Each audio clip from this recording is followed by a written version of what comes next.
Malam itu, Laut Selatan terlihat tenang. Terlalu tenang malah. Ombak kecil berdesir pelan di bibir pantai, sementara bulan separuh menggantung rendah di langit, seakan mengintip rahasia malam. Tak ada bintang, tak ada suara jangkrik. Seolah alam ikut diam, menunggu sesuatu yang tak terlihat. Di sebuah desa nelayan kecil bernama Karanganyar, tinggallah seorang lelaki tua yang dipanggil Mang Wira. Orang-orang mengenalnya sebagai nelayan rajin tapi keras kepala. Ia hidup sendirian setelah istrinya meninggal 5 tahun lalu, dan anak semata wayangnya merantau ke kota, jarang pulang. Setiap malam, tanpa peduli badai atau ombak, Mang Wira selalu melaut. Ia percaya laut bukan musuh, tapi teman yang setia memberi rejeki. Tapi ia tak tahu, suatu malam, laut yang setia itu justru akan membawa takdir lain. Takdir yang mengaburkan batas antara manusia dan dunia gaib. Seminggu sebelum kejadian itu, beberapa nelayan mulai memperhatikan hal aneh di Laut Selatan. Ada cahaya kehijauan yang muncul dari dasar air, seperti obor yang bergerak perlahan di kedalaman. Kadang terdengar suara perempuan menyanyi lembut, samar-samar di antara ombak. Tapi hanya Mang Wira yang tak gentar. "Ah, paling cuma pantulan lampu kapal besar," katanya meremehkan. Tapi malam ketiga, sesuatu berubah. Saat menarik jaring, ia menemukan bunga melati mengapung di permukaan laut. Segar, wangi, dan berjumlah 7 kuntum. Padahal, tak ada kebun melati di sekitar pantai itu. Sejak malam itu, setiap kali ia melaut, bunga melati itu selalu muncul lagi, seolah ada yang sengaja melemparkannya dari dasar laut. Warga kampung mulai berbisik. Itu tanda Mang Wira dipanggil penghuni laut. Tapi ia hanya tertawa, menepis kekhawatiran orang lain. "Ah, selama aku nggak ganggu mereka, mereka juga nggak bakal ganggu aku," katanya santai. Tapi ia lupa, dunia gaib tak butuh alasan untuk memilih siapa yang mereka mau. Malam itu, langit mendung, angin diam, dan laut seperti kaca. Mang Wira melaut seorang diri membawa Petromax kecil di ujung perahu.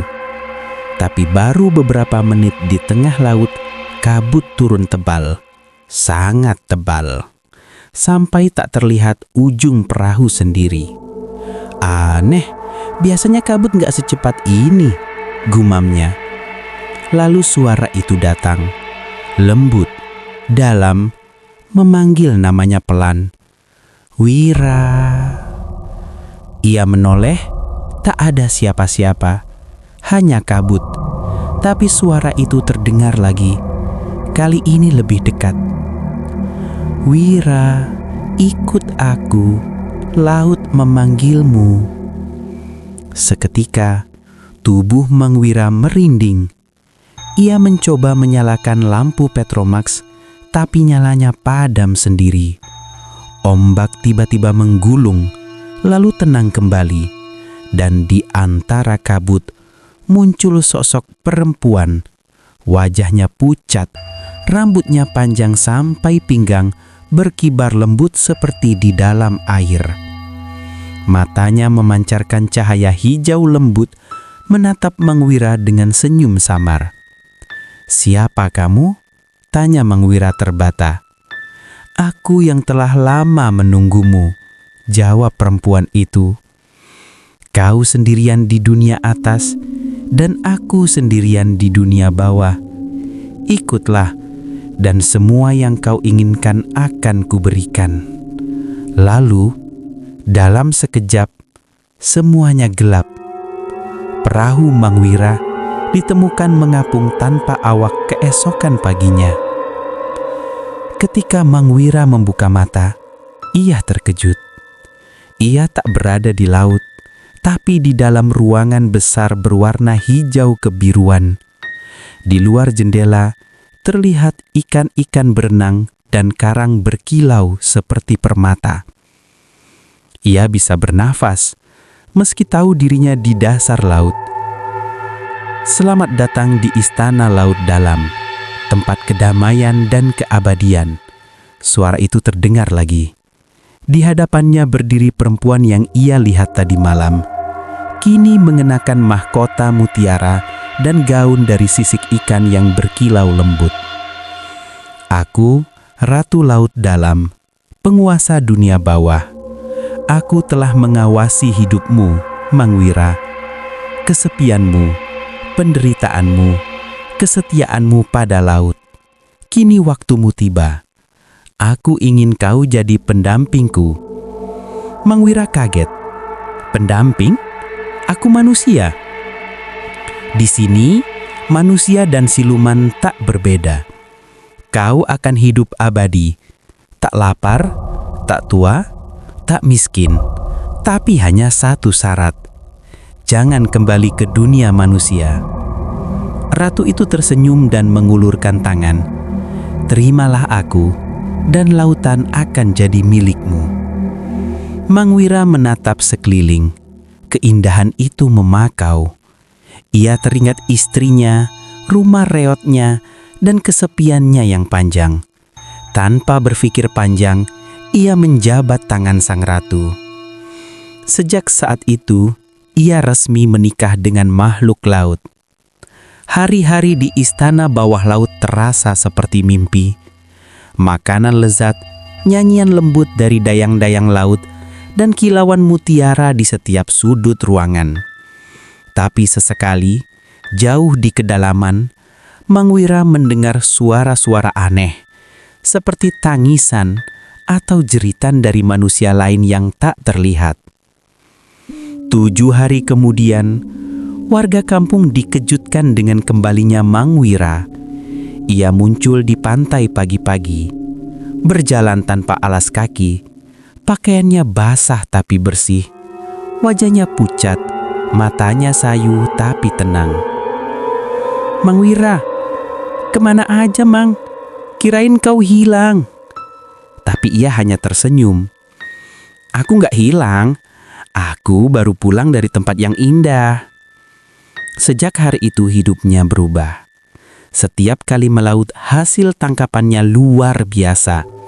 Dalam semalam, perahunya bisa penuh ikan besar-besar.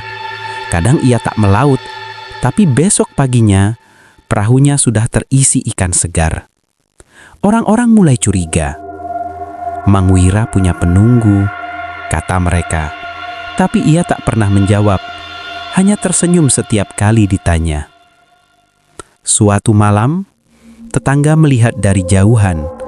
Perahu Mang Wira bergerak sendiri ke tengah laut tanpa awak.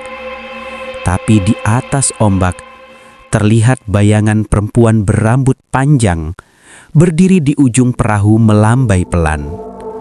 Sejak saat itu, orang-orang tak berani lagi mendekati perahunya. Tapi kebahagiaan yang datang dari dunia gaib tak pernah gratis. Semakin sering Mang Wira melaut, tubuhnya makin lemah. Kulitnya makin pucat, dan matanya mulai memantulkan warna hijau samar seperti air laut. Kadang ia berbicara sendiri, dengan bahasa yang tak dimengerti siapapun. Hingga suatu malam, ia berdiri di tepi pantai, menatap laut yang tenang. Aku sudah berjanji, aku akan kembali, katanya pelan. Pagi harinya, warga menemukan perahunya lagi. Kali ini kosong, tapi ada 7 kuntum melati segar di atas kursinya. Sejak malam itu, Mang Wira tak pernah kembali. Beberapa orang bersumpah melihat sosoknya duduk di perahu, menatap laut tersenyum samar. Kadang perahunya muncul tiba-tiba di tengah kabut, lalu menghilang lagi sebelum fajar.